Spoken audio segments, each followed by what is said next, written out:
You know, deadly violence, it goes without saying, it is always terrible. But when the victim is a 14-year-old boy, it really pulls at your heartstrings.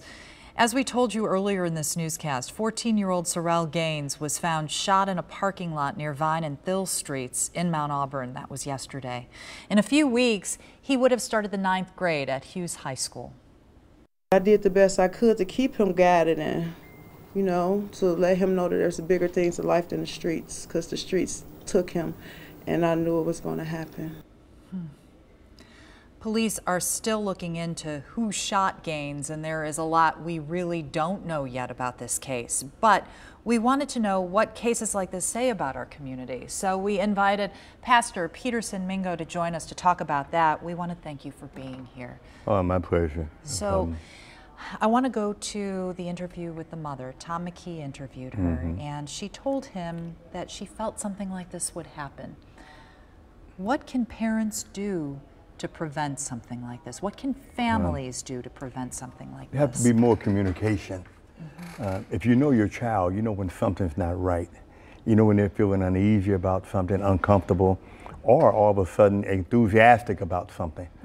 And you need to be able to sit down and talk to them. Let them know, hey, I was your age once too. And these are some of the mistakes I made, and I was able to survive it.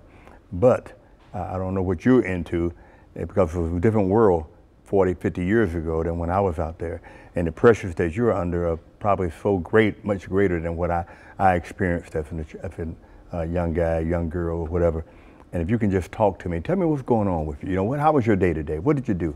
You know, communicate. Right, talk to the kids. You know, sometimes we talk at our kids. We don't talk to our kids. We don't ask them their opinions. You know, we don't ask them what's going on in their life. We don't ask them the fears they have.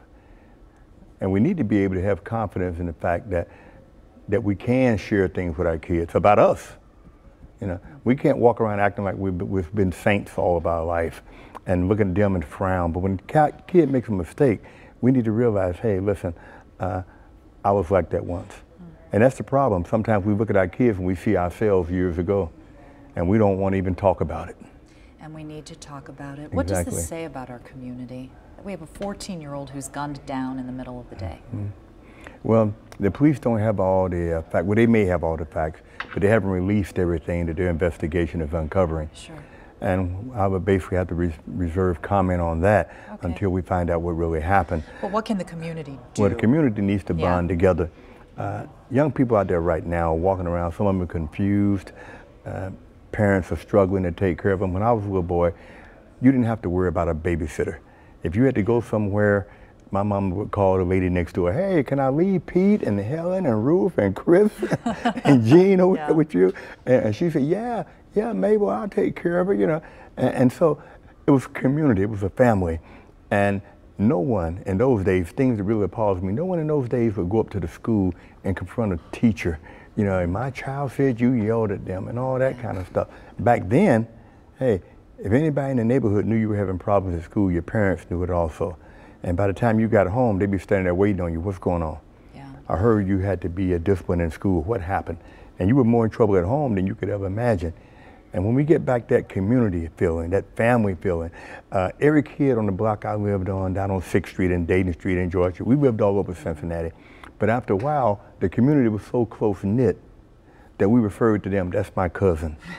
And their parents were our aunts, you know, and uncles. Well, Pastor Mingo, thank you for reminding us that it does take a village. Oh, definitely does. Really appreciate it. It does. And take care.